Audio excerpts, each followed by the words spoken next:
बिस्मिल्लाहिर्रहमानिर्रहीम। अस्सलाम वालेकुम। आज मैं आपको बताऊंगी विंटर स्पेशल अंडे का बहुत ही मज़ेदार हलवा बनाने का तरीका, जो सिर्फ 10 मिनट में तैयार हो जाएगा। उम्मीद है कि आप लोगों को तरीका पसंद आएगा। अगर तरीका अच्छा लगे तो इसे लाइक, शेयर और सब्सक्राइब करना मत भूलिएगा। तो इसके लिए आप लें अंडे 4 से 5 अदद। अंडे आप तोड़कर एक बाउल में डाल लें। आज़ा रिक्वायर आप अंडे लें। अंडे आप कम या ज़्यादा भी ले सकते हैं। अगर आपने ज़्यादा हलवा बनाना है तो आप इससे ज़्यादा अंडे इस्तेमाल कर सकते हैं। इधर हम 4 अदद अंडे का हलवा तैयार कर रहे हैं। अंडों को आप तोड़कर बाउल में डाल लें और फिर आप इसमें 1 कप दूध शामिल कर लें। दूध डालने के बाद अब आप इसमें चीनी आधा कप शामिल कर लें। चीनी आप टेस्ट के मुताबिक कम या ज़्यादा भी डाल सकते हैं। इन चीज़ों को डालने के बाद अब आप इसको अच्छी तरह मिक्स कर लें। अंडों को दूध के अंदर खूब अच्छी तरह फेंट लें। हैंड मिक्सर के साथ, चम्मच के साथ या जो भी चीज़ आपके पास हो, इजीली इनको आप फेंट कर दूध के अंदर मिक्स कर लें। इसको आप 2-3 मिनट तक अच्छी तरह फेंटें ताकि अंडे जो हैं वो अच्छी तरह दूध में हल हो जाएं और चीनी भी दूध में जज़ब हो जाए, मिक्स हो जाए। आप देखेंगे कि अब अंडे अभी जो हैं दूध के ऊपर तैर रहे हैं। आपको अंडे की सफ़ेदी दूध के ऊपर नज़र आ रही है। आप इसे मज़ीद हल करें और इसको आप दूध के अंदर जज़ब करें।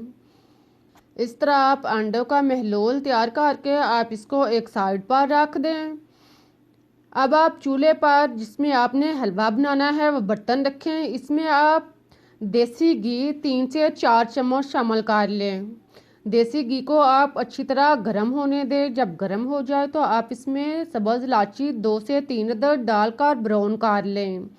इलायची को कड़कड़ाने के बाद अब आप सूजी लें 2 से 3 चम्मच। इसको आप छान कर साफ कर लें और फिर आप इसे घी में शामिल करें। अब आप सूजी को घी में अच्छी तरह मिक्स करें और फिर आप इसको ब्राउन होने दें। चम्मच चलाते रहें और इसको आप अच्छी तरह ब्राउन कर लें यहाँ तक कि इसका कलर चेंज हो जाए और सूजी से खुशबू आना शुरू हो जाए। जब सूजी इस तरह के ब्राउन हो जाए, इससे खुशबू आना शुरू हो जाए, तो आप इसमें दूध शामिल कर दें। अंडे मिला दूध आप इसमें शामिल करें। दूध आप थोड़ा थोड़ा इसमें डालते जाएं और चम्मच चलाते जाएं। थोड़े थोड़े वक्फे से आप दूध डालते जाएं और चम्मच चलाते जाएं और इसको आप मिक्स करते जाएं।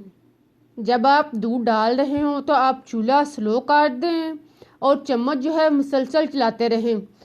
इसी तरह आप बकिया दूध भी शामिल कर दें और फिर आप इसको अच्छी तरह गहरा होने तक पकने दें और चम्मच जो है वो छोड़े नहीं, इसको आप चलाते रहें। जब दूध गहरा हो जाए, अंडे जो हैं वो गहरे होने शुरू हो जाएं, दानेदार शक्ल में बनने शुरू हो जाएं, आप देखेंगे कि जैसे जैसे हलवा जो है वो तैयार होता जा रहा है तो वह गहरा होना शुरू हो चुका है। अब आप इसमें दूध की बिलाई 2 से 3 चम्मच शामिल कर लें। अगर आपके पास दूध की बिलाई नहीं तो आप खुश्क दूध पाउडर, मिल्क पाउडर शामिल कर लें। अगर आपके पास वो भी नहीं तो आप खोया डाल सकते हैं। जो भी चीज़ आपके पास इजीली हो वो आप इसमें इस्तेमाल कर सकते हैं। इसको डालने के बाद आप इसे मिक्स करें और इसे गहरा होने दें। आप देखेंगे कि जैसे जैसे दूध जो है वो खुश्क होना शुरू हो गया है, अब हलवा जो है वो दानेदार शक्ल में बनना शुरू हो चुका है। इसी तरह आप इसे चम्मच चलाते रहें और इसे आप इतनी देर तक पकने दें कि घी जो है वो अलग होना शुरू हो जाए और हलवा जो है वह ब्राउन हो जाए। इसको आप मज़ीद 2-3 मिनट तक पकाएं ताकि घी अलग होना शुरू हो जाए और हलवा जो है वो बर्तन के साथ चिपकना छोड़ दे। तो आप समझ लें कि हलवा तैयार हो चुका है। अब आप इसे डिश में या प्लेट में निकाल लें। बहुत ही मज़ेदार और टेस्टी हलवा तैयार हो चुका है। इसके ऊपर ड्राई फ्रूट लगाएं, मज़े से खाएं, सेहत के साथ मज़ा भी पाएं। बहुत ही मज़ेदार और टेस्टी रेसिपी से उम्मीद है कि आप लोगों को मेरे बनाने का तरीका पसंद आया होगा। अगर अच्छा लगा है तो इसे लाइक करें, शेयर करें, चैनल को सब्सक्राइब करना मत भूलें। मुझे इजाज़त दें, फिर मिलते हैं एक नई और मज़ेदार रेसिपी के साथ। तब तक के लिए अल्लाह हाफिज़। इस दुआ के साथ कि अल्लाह हमेशा आपको खुश आबाद और तमस्कराता रखे।